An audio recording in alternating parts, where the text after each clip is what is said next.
أعوذ بالله من الشيطان الرجيم. بسم الله الرحمن الرحيم.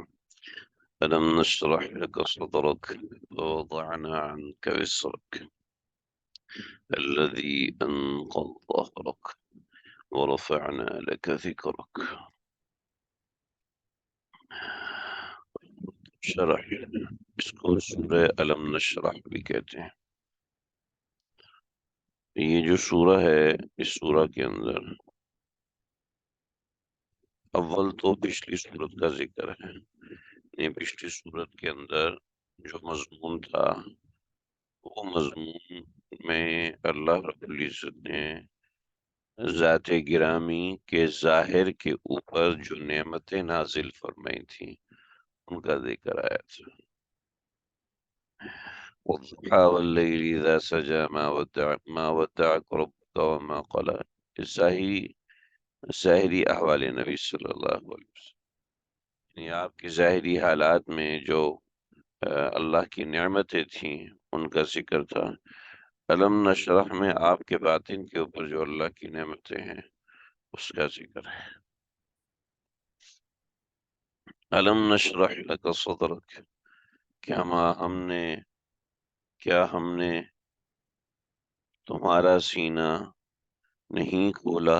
علم کیا نہیں، نشرح ہم نے کھولا، لکا آپ کی خاطر، صدرک آپ کے دل.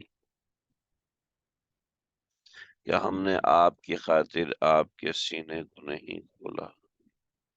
شرح صدر، شرح صدر کیا ہوتا ہے؟ شرح صدر جو ہے ایک حصی ہوتا ہے اور ایک باطنی ہوتا ہے.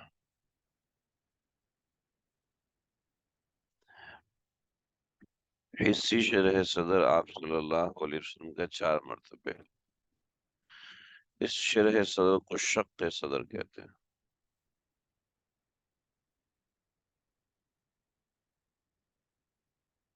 اس کو شق صدر کہتے ہیں. اسے لکھنے نہیں ہو رہا. تو حصی شرح صدر یہ 4 مرتبے نبی علیہ الصلوۃ والسلام کا ہوا ہے.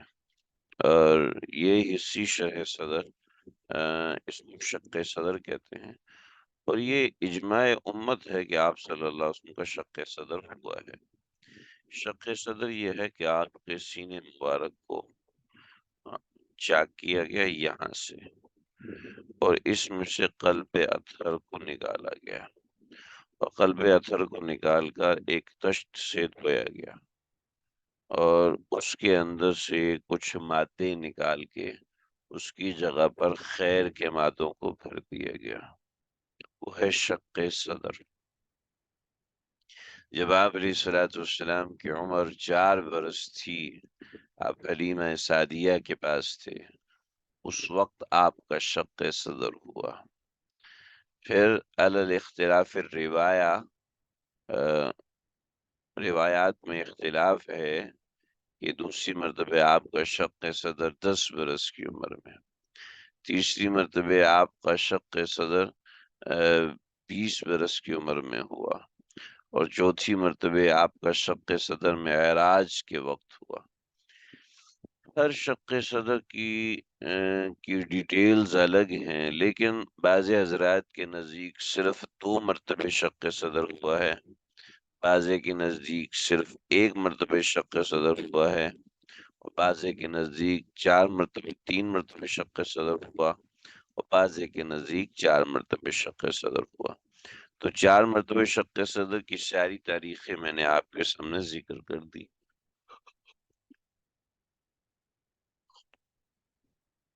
جو کہتے ہیں 1 مرتبہ شق صدر ہوا وہ معراج کی بات کرتے ہیں. جو کہتے ہیں 2 مرتبہ شق صدر ہوا وہ 4 برس کی عمر میں اور معراج کی بات کرتے ہیں.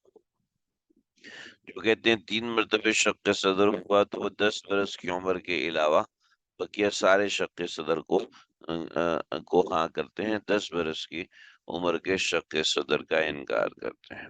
یہ تو ایک ہے شق صدر.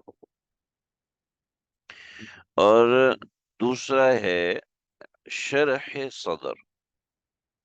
شق صدر کا اصل مقصد بھی شرح صدر تھا، تو اس لیے اس کو شرح صدر بھی کہتے ہیں کہ سینے کو کھول دینا لکا، آپ کی ذات مبارک کے لیے، یعنی آپ علیہ الصلوۃ والسلام ہی کی ذات عالیہ کے لیے اللہ رب العزت نے شق صدر فرمایا اور سینے کو چاک فرمایا، کہ سینے کو چاک کیا، اور سینے کو چاک کر کے اندر سے قلب اطہر کو نکال زمزم سے دھویا، اور اس کے بعد اس میں خیر بھرا جو کہ جنت سے لے کر آئے تھے۔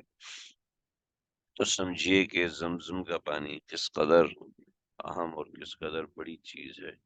یہ زمزم کا پانی، بقیہ تمام چیزیں جنت سے لائیں، لیکن اس پانی کو زمزم کے پانی کو استعمال کیا، اس سے فوقیت سمجھ میں آتی ہے۔ زمزم یہ سب سے بہترین پانی زمزم ہے، حوض کوثر سے بھی بہتر۔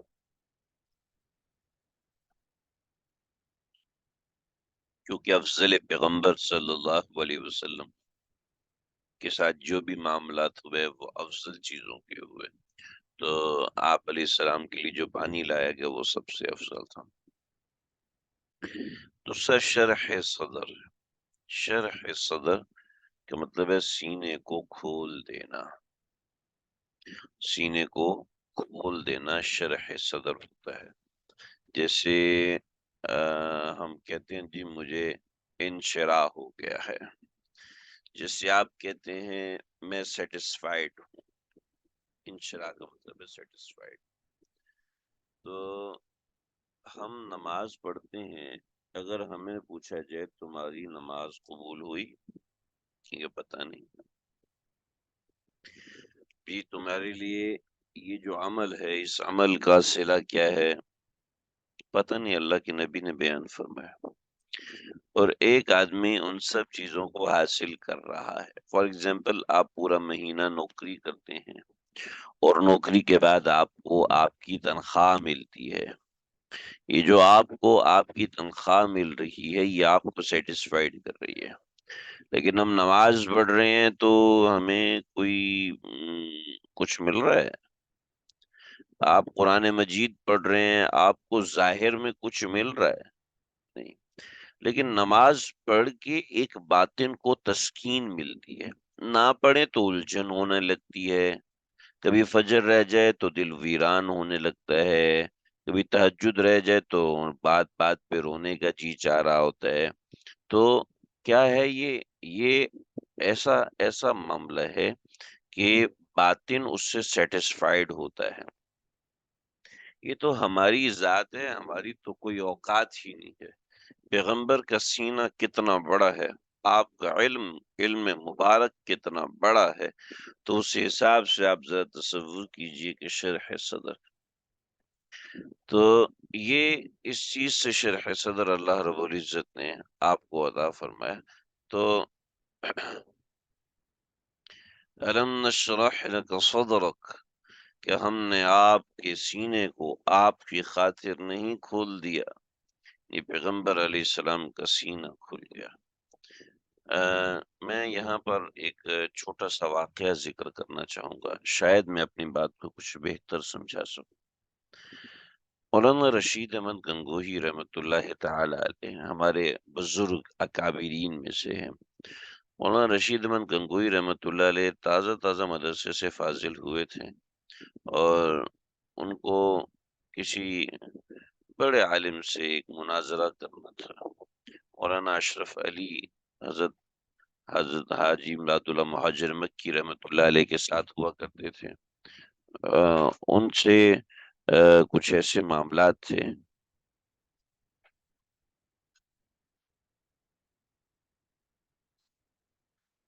کیا بات نہیں، شرح صدر عام لوگوں کو بھی ہو سکتا ہے جی، اسی کو تو بتا رہا ہوں میں، یہی تو بتا رہا ہوں۔ تو حضرت حاجی امداد اللہ مہاجر مکی رحمۃ اللہ علیہ کے ساتھ جو عالم تھے مولانا اشرف علی تھے، تو مولانا اشرف علی سے نے کوئی معاملہ کیا تو ان کی کسی بات سے حضرت مولانا رشید احمد گنگوہی رحمۃ اللہ تعالی کو اختلاف تھا، تو کہا کہ میں ان سے مناظرہ کرنے جا رہا ہوں۔ تو کسی سے راستے میں ملے تو انہوں نے کہا کہ اتنے بڑے عالم ہیں، تم اختلاف کر رہے ہو، ٹھیک ہے کرو، لیکن پہلے اپنے باطن کو سدھروا لو۔ کا کیا مطلب ہے اس بات کا؟ حاجی امداد اللہ مہاجر مکی رحمۃ اللہ تعالی سے ملو۔ حاجی امداد اللہ مہاجر مکی رحمۃ اللہ علیہ سے ملے تو حضرت کو دیکھتے ہی دیوانے ہو گئے اور کہا کہ حضرت نے فرمایا میرے ساتھ 40 دن گزارو۔ کہا 40 دن تو گزاروں گا لیکن شرط ہے۔ کیا شرط ہے؟ میں تہجد نہیں پڑھوں گا۔ کہا ٹھیک ہے تہجد مت پڑھو، صرف 40 دن میرے ساتھ گزارو۔ اور بزرگوں خادموں سے فرمایا کہ رشید احمد گنگوہی کی چارپائی کو میرے ساتھ رکھو۔ تو حضرت نے جب رات کے وقت دیکھا کہ تہجد کا وقت ہے اور حاجی امداد اللہ مہاجر مکی رحمۃ اللہ تعالی علیہ بوڑھے آدمی ہیں، وہ اٹھ کے چلے گئے ہیں، دیکھا کہ وہ اٹھ کے گئے ہیں، تہجد پڑی ہے، بڑے پریشان ہوئے کہ بوڑھا آدمی تو تہجد پڑھ رہا ہے، تو جوان ہو کے تہجد سے بیزار ہے، چل اٹھ، بسم اللہ کی اور اٹھے اور تہجد کے لیے کھڑے ہو گئے۔ 40 دن حضرت کے ساتھ رہے اور 40 دن رہنے کے بعد واپس چلے گئے۔ 40 کچھ عرصہ گزرا، دیوبند میں پڑھاتے تھے مولانا رشید احمد گنگوہی۔ یہ وہ شخص ہیں کہ ہمارے بزرگ اکابر فرماتے تھے کہ ان کا علم ایسا تھا کہ وقت کے ابو حنیفہ تھے۔ اب میں کیا بتاؤں، جی چاہتا ہے کہ ہم کچھ ایسی نشست کیا کریں جس میں صرف بزرگوں کے حالات بتائیں، کہ بڑی ضرورت ہے، ہمارے بزرگوں کے حالات کو کوئی جانتا نہیں۔ کیا جائے صحابہ کرام کے حالات سے، ان کے واقعات سے، پھر کرتے کرتے کرتے تذکرۃ الاولیاء کو کیا جائے تاکہ ایک موٹیویشن پیدا ہو۔ آپ حضرات کو آج بتانے کی برکت سے یہ دل میں داعیہ پیدا ہوا ہے، انشاءاللہ میں ذکر کروں گا، انشاءاللہ میں اس کی ترتیب بناؤں گا، اللہ میرے دل میں بھی اتار دے۔ تو مولانا رشید علم ان کا ایسا تھا، اور علم ہوتا کیا ہے، ہمیں تو علم کی ہوا بھی نہیں لگی ہے، ہمیں تو علم کا پتہ بھی نہیں کہ علم ہوتا کیا ہے، پڑھ پڑھ کے تھک جاتے ہیں، پھر جا کے کچھ تھوڑا سا سمجھ میں آتا ہے، پھر تھوڑی دیر بعد پتہ چلتا ہے بھئی یہ بھی ٹھیک نہیں تھا، اور جی چاہتا ہے کہ نیند بھی ختم ہو جائے، جی چاہتا ہے کہ بھوک بھی نہ لگے، دل چاہتا ہے تھکاوٹ بھی نہ ہو، بس 24 گھنٹے انسان کتابوں میں غرق رہے۔ یہ چیز ایسی ہے کہ اس کی جیسے جیسے پیتے جاؤ اس کی پیاس بڑھتی جاتی ہے، بڑھتی جاتی ہے۔ تو یہ حضرات اکابر تھے عجیب۔ تو اللہ نے علم کا، تو جب دیوبند چلے گئے تو میں بتاؤں کہ شرح صدر کیسے ہوا، حضرت کو شرح صدر کیسے، حضرت حاجی امداد اللہ مہاجر مکی صاحب کے ساتھ 40 دن گزارے، 40 دن گزارے چلے گئے، اور پھر حضرت حاجی صاحب نے کچھ عرصے بعد خط لکھا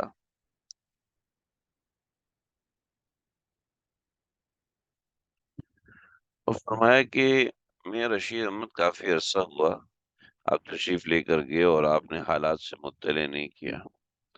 تو حضرت نے جو بات لکھی نا، ان میں سے جو خط کا جواب دیا وہ طویل ہے، لیکن میں ایک جملہ یہاں بتانا چاہتا ہوں کہ حضرت کیا حوالے بد لکھوں، حالات تو برے ہی ہیں، البتہ چند باتیں ہیں، شریعت طبیعت بن گئی، شریعت طبیعت بن گئی، مدح و ذم برابر ہو گئے، شریعت طبیعت بن گئی، مدح و ذم، مدح تعریف، ذم تنقیس۔ کس نے مجھ سے ان باکس میں پوچھا کہ ہم نے تو آج تک تنقید سنا تھا، تنقید ہوتا ہے نقد اور جرح کرنا، ٹھیک ہے، تنقید کہتے ہیں نقد کرنا، یعنی عیب موجود نہیں ہے اور آپ کے اوپر لگا دینا، ٹھیک ہے، یہ ہوتا ہے تنقید، ٹھیک ہے، نقد کرنا، ٹھیک ہے، نقد و جرح، یعنی آپ نے بطور مثال میں آپ لوگوں کو پڑھا رہا ہوں، کوئی مجھے کہ تمہارے اس پڑھانے سے نا لوگ مدرسے سے دور ہو رہے ہیں، تمہارے اس پڑھانے سے لوگ دین سے دور ہو رہے ہیں، اس کا نام ہے تنقید۔ پہلے لوگ مدرسے جاتے تھے، تم نے پڑھانا شروع کیا تو لوگ مدرسے جانا بند ہو گئے، کہتے جی ہم، یہ ہے تنقید، یعنی ایک ایسا عیب جو میں نے کیا نہیں وہ میری طرف منسوب کر دی، اس کو کہتے تنقید۔ تنقید یہ ہے تنقید یہ ہے کہ تم پڑھا رہے ہو نا، تو اس پڑھانے میں یہ نقص ہے، اس کو دور کرو، ٹھیک ہے، تو تنقیص نقص بیان کرنا ہوتا ہے، ٹھیک ہے، غلطیاں بیان کرنا ہوتا ہے۔ البتہ تنقیص اور تنقید تقریباً دونوں ایک ہی چیز ہے، تھوڑا سا اس میں بنیادی فرق ہے۔ تو فرمایا مد ضم برابر ہو گئی، مد یعنی کوئی کہاں چلا گیا بھائی،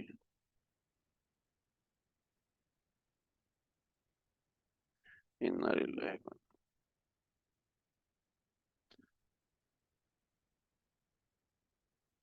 میں مد ضم برابر ہو گئی، مد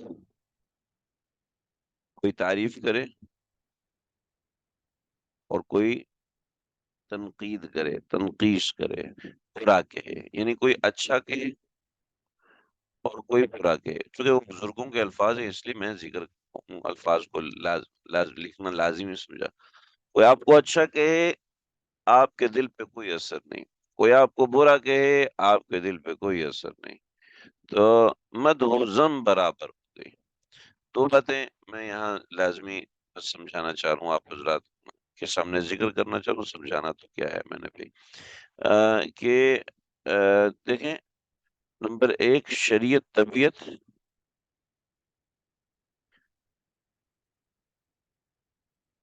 الٹا ہو گیا، طبیعت نہیں صحیح بولا تھا، شریعت طبیعت بن گئی، شریعت طبیعت بن گئی، ٹھیک ہے جی، اور مد و ضم برابر، یعنی کوئی آپ کی تعریف کرے، شکر الحمدللہ، کوئی آپ کا ضم کرے، شکر الحمدللہ، یعنی تو یہ جو کیفیت ہے، اس کیفیت کو شرح صدر کہا۔ نہیں، کسی کی تعریف سے کوئی مسئلہ نہیں ہے، تعریف ہے جی آپ بہت اچھے ہو، آپ ایسے ہو، آپ ویسے ہو، آپ اس طرح، آپ اس طرح، اور کوئی تنقید کرے، ہاں ٹھیک ہے کوئی بات نہیں، کوئی مسئلہ ہی نہیں، تنقید کرے تو چڑھائی کر دی، رو رہے ہیں، پریشان ہو رہے ہیں، اور ایسا ہو رہا ہے، ویسا ہو رہا ہے، یہ تو الم نشرح لک صدرک، ہم نے آپ کی طبیعت ایسی بنائی کہ آپ کی کوئی تنقید کرے، کوئی تعریف کرے، آپ کے لیے برابر ہے، لہٰذا ان باتوں پہ پریشان نہ ہو کہ ایسا معاملہ۔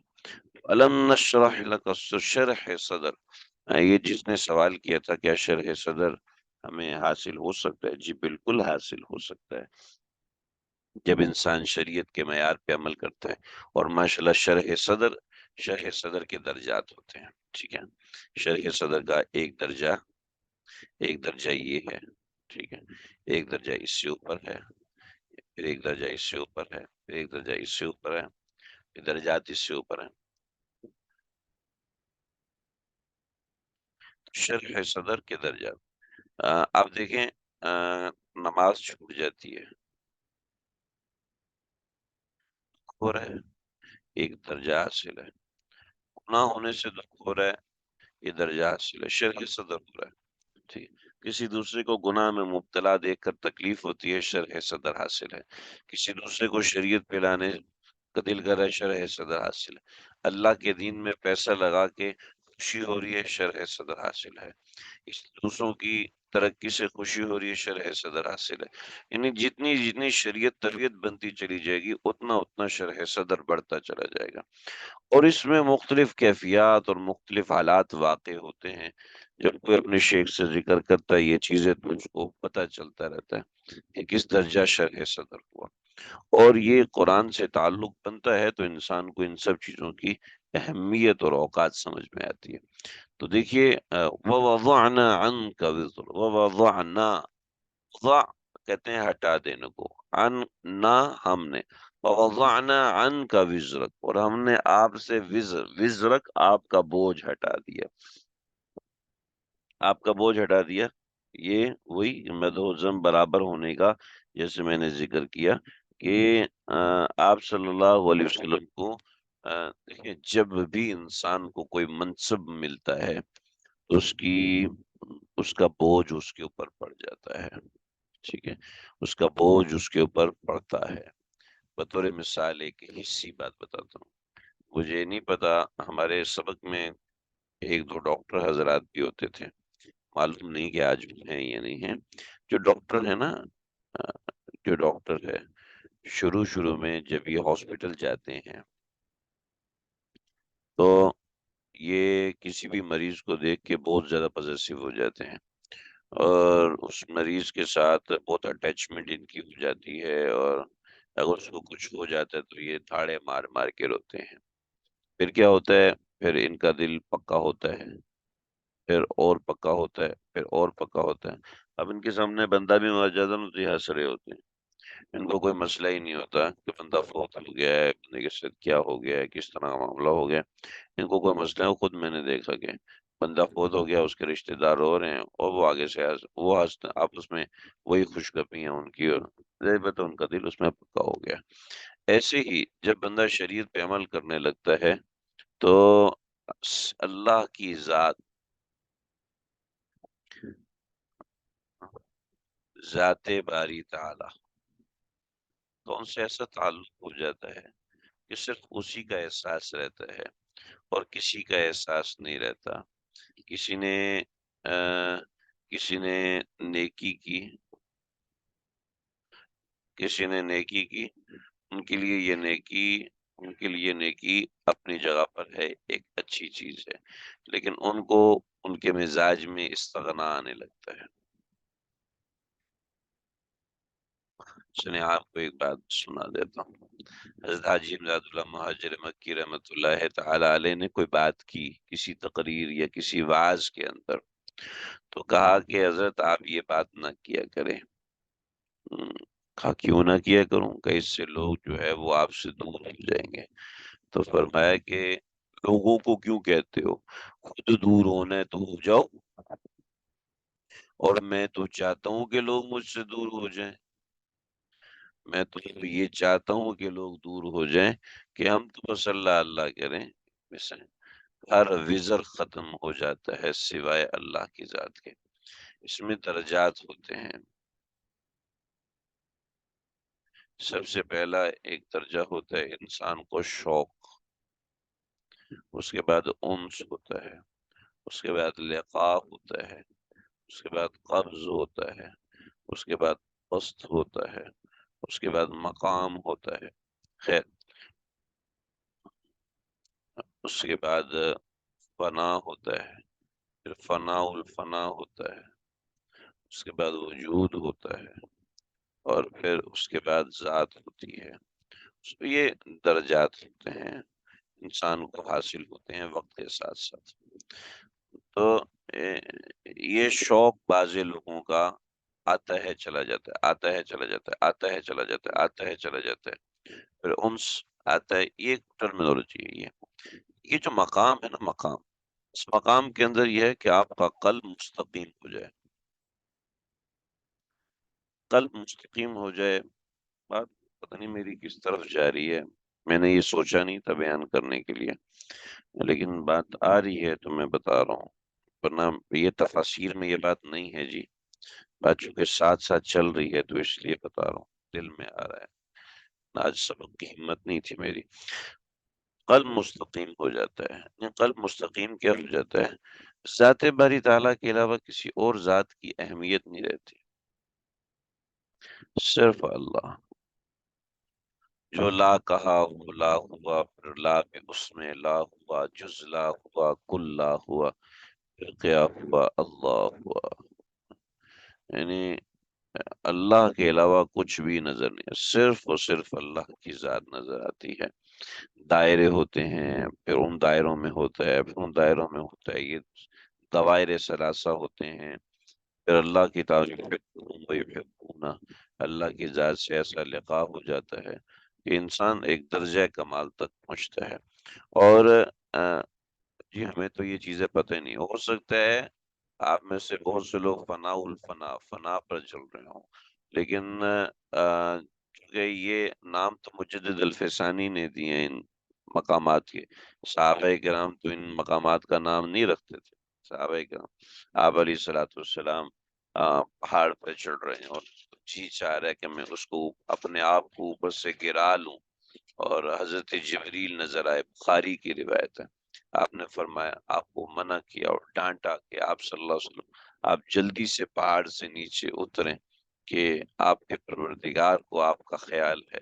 تو اس وقت آپ کے اوپر حالات قبض کے چل رہے تھے، ٹھیک ہے، قبض کے حالات۔ حضرت تھانوی رحمۃ اللہ علیہ نے فرمایا کہ جب حضرت تھانوی پر حالات قبض لاگو تھے تو فرمایا کہ میرے سے ایک آدمی مسئلہ پوچھنے آیا، تو کہنے لگا میں بندوقوں کا کاروبار کرتا ہوں، تو اس کے ساتھ بندوقیں تھیں۔ ثانوی نے ایک بندوق اٹھائی اور کہا کہ کاش اجازت ہوتی تو میں یہ اس میں گولی ہوتی تو یہ میرا سر پہ رکھ کے وہ بندوق میرا سر اڑا دیتا، مجھے اس قدر تکلیف ہے، لیکن حالت قبض ہوتی ہے جس میں جی نہیں لگ رہا، اور ایسے تو یہ بعض لوگوں کے ساتھ حالت قبض ہوتی ہے لیکن ان کو پتہ ہی نہیں ہوتا کہ ہمارے ساتھ۔ بعض لوگوں کے دل میں شیخ کی محبت اتنی تیز ہو رہی ہوتی ہے، انس اتنا تیز ہو رہا ہوتا ہے کہ ان کا جی چاہتا ہے سب کچھ قربان کر دیں ایک جملہ سننے کے لیے، جسے صحابہ کرام کو اللہ کے نبی سے ہوتی تھی، لیکن اس کو تو نہیں پتا ہوتا وہ انس کے مقام پہ چل رہا ہے، ٹھیک ہے، وہ انس کے درجے پہ آیا ہوا ہے۔ تو اس نام ہونا پتہ نہیں ہوتا، نام ہونا ضروری بھی نہیں ہوتا۔ چنانچہ یہ چیزیں سن کر آپ میں سے کچھ لوگ ایسے ہوں گے جو کہ پریشان ہو رہے ہوں گے، پتہ نہیں یہ چیزیں تو ہمیں پتہ ہی نہیں تھی۔ نہیں، ایسا نہیں ہے۔ جو آپ کسی کی انگریزی سن کے کہتے ہیں ابھی اس کی انگریزی تو ایسے جیسے اس نے ماسٹر کیا ہوا ہے، حالانکہ وہ تو امریکہ میں بھنگی ہے، امریکہ میں گٹر صاف کرتا ہے۔ تو اب اس کی جو انگلش ہے وہ یہاں کے پی ایچ ڈی سے بھی آگے ہے، تو اب اس کی انگلش کا لیول دیکھنا ہے تو وہ ایک الگ چیز ہے۔ ایسی تعلق مع اللہ کا لیول، اس میں کوئی کلاس نہیں ہوتی، ٹھیک ہے، یہ جو کلاسیں چل رہی ہیں یہ کلاس نہیں ہوتی، یہ انسان کو خود بخود، ہاں جو مشائخ ہیں ان کو فن تصوف سے تعلق ہونا چاہیے۔ تو وضعنا عنک وزرک، قلب مستقیم، اللہ، اور یہ دو چیزوں سے بنتا ہے، ایک محنت سے بنتا ہے جو قلب مستقیم ہے، صاحب مقام ہے، یہ دو چیزوں سے بنتا ہے، ایک بنتا ہے محنت سے اور ایک بنتا ہے جذب سے۔ جو لوگ محنت کرتے ہیں ان کا ذکر اللہ میں محنت کرتے ہیں، تعلق مع اللہ میں محنت کرتے ہیں، ایک ان کا بنتا ہے، اور ایک ان کا بنتا ہے جو کہ جذب ہو جاتے ہیں، ٹھیک ہے۔ تو وضعنا عنک وزرک، اے پیغمبر ہم نے آپ کے بوجھ کو ہٹا دیا، یعنی ہم نے آپ کو صاحب مقام بنا دیا، ہم نے آپ کے قلب کو قلب مستقیم بنا دیا۔ اب بوجھ تو ہے لیکن آپ کو لگتی ہے، اب بوجھ تو ہے لیکن آپ کو اس کی تکلیف نہیں ہے، بوجھ تو ہے لیکن آپ کے لیے وہ کوئی مسئلہ نہیں ہے۔ اور وقعنا عنک وزرک، جذب کسے کہتے ہیں؟ جی اچھا سوال ہے۔ جذب کہتے ہیں، ایک بچہ ہے، بچہ وہ چل کر آپ کے پاس آتا ہے،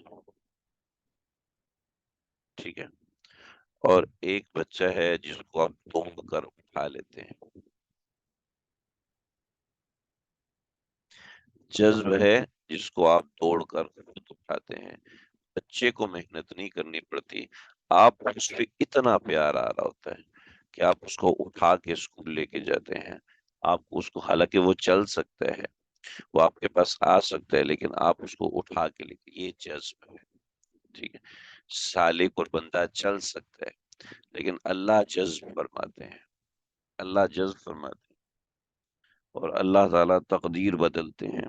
یہ اللہ سے مانگنے سے ہوتا ہے، یہ کسی کے اختیار میں نہیں ہوتا۔ اللہ یجتبی الی، اللہ جس کو چاہیں جذب کریں۔ تو یہ ٹرمینالوجی ہے، لیکن اس مثال سے تو ایک تو محنت کر کے آپ اللہ کے پاس جائیں، دوسرا، اور یہ جذب لازمی آتا ہے، آپ محنت کرتے ہیں تو جذب آتا ہی آتا ہے۔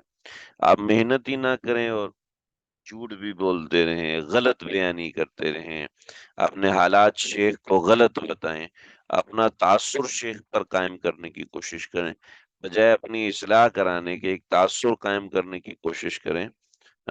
تو یہ کل میرے پاس ایک خاتون کا فون آیا، اور جناب یہ مسئلہ، یہ مسئلہ، میں نے کہا بھی آپ، ایک سیدھی سی بات آپ کو بتاؤں، آپ تعصب قائم کرنے کی کوشش میرے اوپر کر رہی ہیں کہ آپ بہت مالدار ہیں، ٹھیک ہے، مجھے اس تعصب سے مقصد نہیں ہے، مجھے آپ اپنا مسئلہ بتائیے۔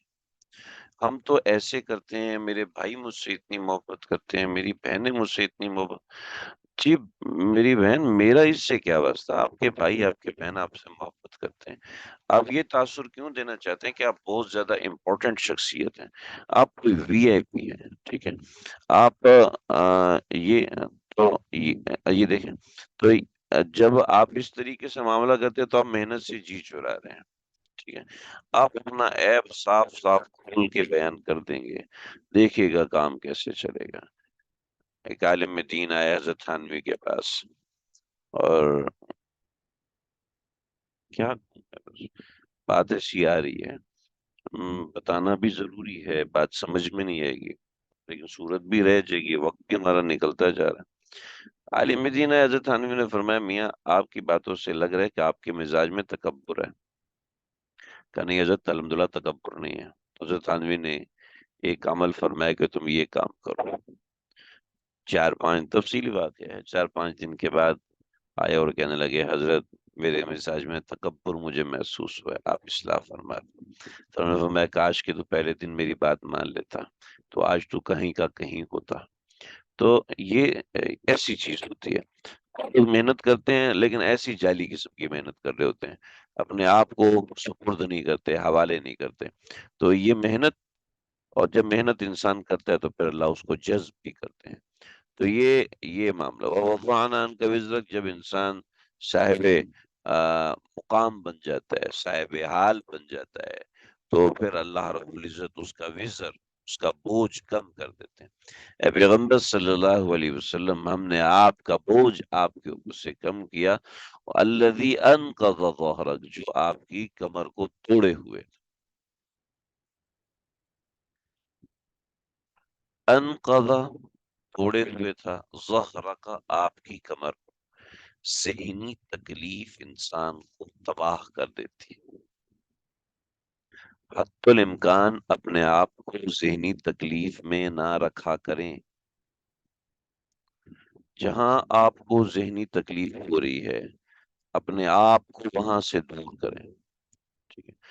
جسمانی تکلیف انسان برداشت کر لیتا ہے، لیکن ذہنی تکلیف جہاں ہو رہی ہے نا، اس سے دور ہو، اپنے آپ کو پیچھے ہٹائیں۔ پر مثال، شوہر ذہنی تکلیف دے رہا ہے، ٹھیک ہے، تو اس کے ساتھ مقابلہ نہ کریں، چپ ہو جائے کریں۔ بیوی ذہنی تکلیف دے رہی ہے، چپ ہو جائے کریں، مقابلہ نہ، اس کو سمجھانے مت بیٹھ جائیں کہ تم ایسا کرو، ایسا، اس سے آپ کے ذہن کو مزید تکلیف ہو۔ اسی طریقے سے کوئی بندہ ہے آپ کے اوپر مسلسل تنقید تنقید تنقید، آپ کی نفی نفی نفی نفی، جب آپ سمجھ رہے ہیں یار یہ آپ کی عزت نہیں کرتا، یہ میری عزت نہیں کرتا، تو اپنی عزت زبردستی کروانے کی ضرورت نہیں، اور نہ اس کو سوچنے کی ضرورت ہے کہ ساس صاحبہ جو ہے وہ مجھ پہ تنقید کرتی ہیں، ساس صاحبہ مجھے برا نہ چھوڑو، جو چیز ذہنی تکلیف دیتی ہے اس کو دماغ سے ڈیلیٹ کرو۔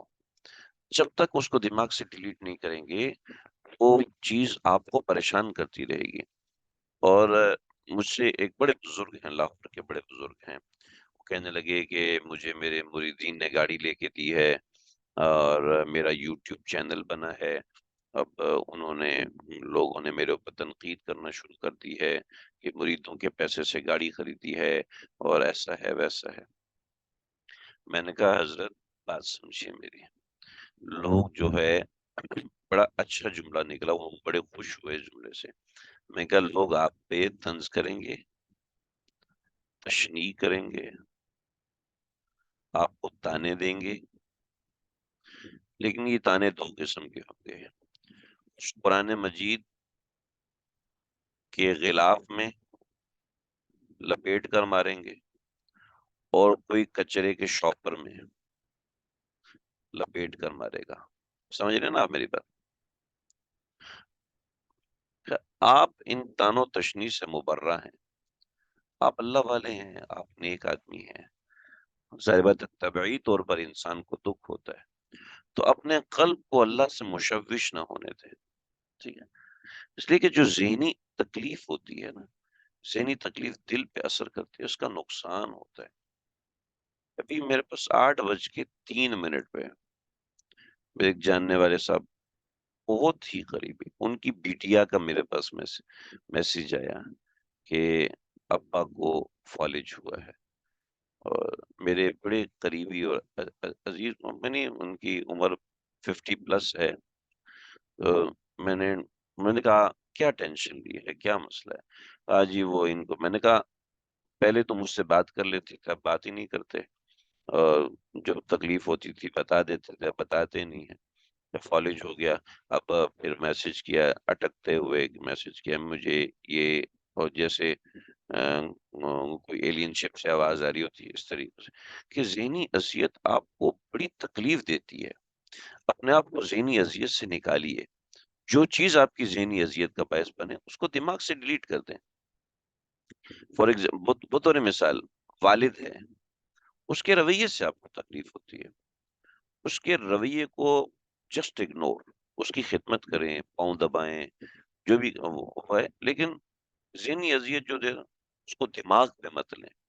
یہ بڑا آسان ہے، جناب سانس اتنی تکلیف دیتی ہے، میں پاگل ہو جاؤں گی، نفسیاتی مریض بن جاؤں گی، اور بننا ہی نفسیاتی مریض، نہیں، اتنا سوچنے کی کیا ضرورت ہے؟ ذہنی تکلیف میں اگر آپ اپنی مدد نہیں کریں گے تو آپ کی کوئی مدد نہیں کرے گا، دنیا کا بڑے سے بڑا ڈاکٹر آ جائے۔ تو الذی انقض ظہرک، یہ ذہنی اذیت آپ کی کمر توڑ کے رکھ دیتی ہے، آپ کی کمر توڑ کے رکھ دیتی ہے۔ آپ اس ذہنی اذیت سے نکلیں، اللہ آپ کے مرتبے کو بلند کریں گے۔ چنانچہ وَرَفَعْنَا لَكَ ذِكْرَكَ، اللہ نے آپ کا ذکر بلند کیا۔ نبی علیہ الصلوۃ والسلام کا ذکر اللہ نے اپنے ذکر کے ساتھ لگایا، اپنے ذکر کے ساتھ۔ چنانچہ آپ ان چیزوں کو اگنور کریں گے، لوگ جب بھی اللہ کا شکر ادا کریں گے تو آپ کو بھی یاد کریں گے۔ آپ ان چیزوں سے اپنے آپ کو نکالیں، جب بھی لوگ اللہ کی طرف متوجہ ہوں گے ان کے ذہن میں آپ کا خیال آئے گا۔ چنانچہ پیغمبر علیہ الصلوۃ والسلام ایک نمونے کے طور پر اشہد ان لا الہ الا اللہ کہیں گے تو اشہد ان محمد رسول اللہ بھی کہیں گے، لا الہ الا اللہ کہیں گے تو محمد رسول اللہ بھی کہیں گے، التحیات للہ والصلوات والطیبات کہیں گے تو اللہ کا ذکر کریں گے تو السلام علیکہ ایہا النبی بھی کہیں گے، اللہم صلی علی محمد وعلی آل محمد کما صلیت علی ابراہیم وعلی آل، تو یہ بھی کہا کریں گے۔ تو ورفعنا، ہم نے آپ کا ذکر اونچا کر دیا۔ فإن مع العسر یسرا، ارے ارے پریشان مت ہو، فإن مع العسر یسرا، مشکلات جو بھی آئیں، فرمایا چنانچہ ان، حقیقت یہ ہے کہ مع العسر یسرا، مشکل کے ساتھ آسانی بھی ہوتی ہے۔ ان دونوں آیات کا ترجمہ بڑا خوبصورت ہے، دیکھیں چنانچہ، یہ جب چنانچہ ان، حقیقت یہ ہے کہ مع العسر، مشکل کے ساتھ، یسرن، آسانی بھی ہوتی ہے، اور ان، یقیناً، مع العسر یسرا، مشکل کے ساتھ آسانی ہوتی ہے، یقیناً مشکلات کے ساتھ آسانی بھی ہوتی ہے۔ چنانچہ فَإِنَّ مَعَ الْعُسْرِ يُسْرًا، مشکل کے ساتھ آسانی ہے. چنانچہ جب بھی مشکل آئے اس میں آسانی تلاش کریں، جب بھی تکلیف دہ چیز آئے اس میں آسانی تلاش کیجئے. اس میں آسانی ہے. ایک ہی بات کو اللہ نے 2 مرتبہ کہا ہے، میں نہیں 2 مرتبہ کہہ رہا. میرا 2 مرتبہ کہنا تو کچھ 50 دفعہ ہو جائے گا، لیکن اللہ رب العزت کسی ایک بات کو ایک ہی سانس میں 2 مرتبہ فرما رہے ہیں تو کمال ہے. سانس کا مطلب ہم ایک محاورتن کا اللہ کا سانس سے کیا واسطہ. تو دیکھیے کتنی اہم بات ہے. اور یہ چیز حاصل کیسے ہوتی ہے؟ آخری دو آیتوں میں سمجھا دیا. فَإِذَا فَرَغْتَ فَانصَبْ، فَإِذَا فَرَغْتَ فَانصَبْ، جب تم فارغ ہو جاؤ. فَإِذَا، بس جب تم فرغت فارغ ہو جاؤ. فَانصَبْ، گڑ جاؤ. نصب کہتے ہیں بھی میں نے یہ جھنڈا نصب کیا ہے. تو نصب کا مطلب یہاں پر ہے کہ اپنے آپ کو تھکاؤ. فنصب، اپنے آپ کو تھکاؤ، یعنی جب تم فارغ ہو جاؤ فنصب، اپنے آپ کو تھکاؤ. پورے کاموں سے فارغ ہو کے ہم تو سو جاتے ہیں. تھکن نہ ہو جائے جی، سر میں درد نہ ہو جائے جی، ڈپریشن نہ ہو جائے جی. ارے بھائی کبھی کسی کو اللہ کا نام لے کر بھی ڈپریشن ہوا؟ ارے بھائی سمجھو تو صحیح. اللہ کے نام کو آپ نے ڈپریشن کا ذریعہ بنا دیا. اللہ کا نام تو ڈپریشن سے نجات کا ذریعہ قرآن کہہ رہا ہے. دیکھو بھائی میں کسی کی مخالفت نہیں کر رہا، میں ایک بات بتا رہا ہوں. فَإِذَا فَرَغْتَ، جب آپ ساری کاموں سے فارغ ہو جائیں. ارے مجھے بتائیے پیغمبر علیہ الصلوۃ والسلام کے کام کیا ہوتے تھے؟ لوگوں کو دین کی طرف لے کر آنا. مطلب یہ ہے کہ رات سونے سے پہلے جب آپ تھک چکے ہو تو کچھ نہ کچھ پڑھ کے سو، کچھ نہ کچھ اللہ کے سامنے. فنصب کہتے ہیں اپنے آپ کو تھکاؤ، لیکن میں نے نصب کا ترجمہ پہلے کیا کہ نصب کرو اپنے آپ کو، گاڑ دو اپنے آپ کو، تھکا دو اپنے آپ کو اللہ کے سامنے. وَإِلَىٰ رَبِّكَ فَارْغَب، اور اپنے پروردگار سے ہی دل لگاؤ. دل کو اپنے پروردگار سے لگائیں گے تو وہاں سے بہت کچھ ملتا ہے. اللہ کی طرف سے فیوز انسان کی طرف کروڑوں راستوں سے متوجہ ہوتے ہیں، لیکن انسان ان راستوں پہ آئے ہی نہیں تو کیا ہے؟ آبشار برس رہی ہے اور یہ آبشار کے کنارے کھڑے ہو کے پیاسا مر رہا ہے. ہم مسلمانوں کا یہی حال ہے. اللہ کے کرم کی رحمتوں کی آبشار ہے، لیکن ہم ہیں عبادات سے بیزار، ہم ہیں ذکر و تسبیحات سے بیزار. تو جب ہم ان چیزوں سے بیزار ہوں گے تو یقین کیجئے اس صورت کو الٹا پڑھتے چلے جائیں، وہ سب ہمارے ساتھ ہوگا. کیا ہے؟ وَإِلَىٰ رَبِّكَ فَارْغَب، جب ہم اپنے پروردگار کی طرف رغبت، قلبی رغبت نہیں رکھیں گے. تو فَإِذَا فَرَغْتَ فَانصَبْ، جب ہم اپنے آپ کو عبادت میں نصب نہیں کریں گے تو إِنَّ مَعَ الْعُسْرِ يُسْرًا کو الٹا کریں، آپ کو تکلیف ہی آئے گی، پھر ڈبل تکلیف آئے گی. وَرَفَعْنَا لَكَ ذِكْرَكَ کو الٹا کریں، آپ بدنام ہوگے. الَّذِي وَوَضَعْنَا عَنْكَ وِزْرَكَ الَّذِي أَنقَضَ ظَهْرَكَ، آپ کو تکلیفیں آپ کی کمر توڑ دیں گی.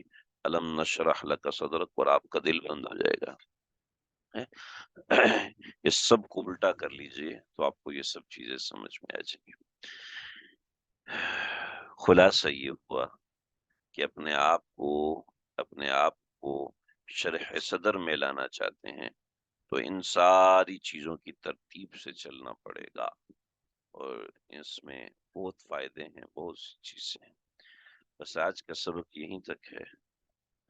بہشتی زیور، ابھی ہمارے پاس 10 منٹ ہیں، تو ہم بہشتی زیور ابھی شروع کرتے ہیں. صلی اللہ تعالی علی خیر خلقہ محمد.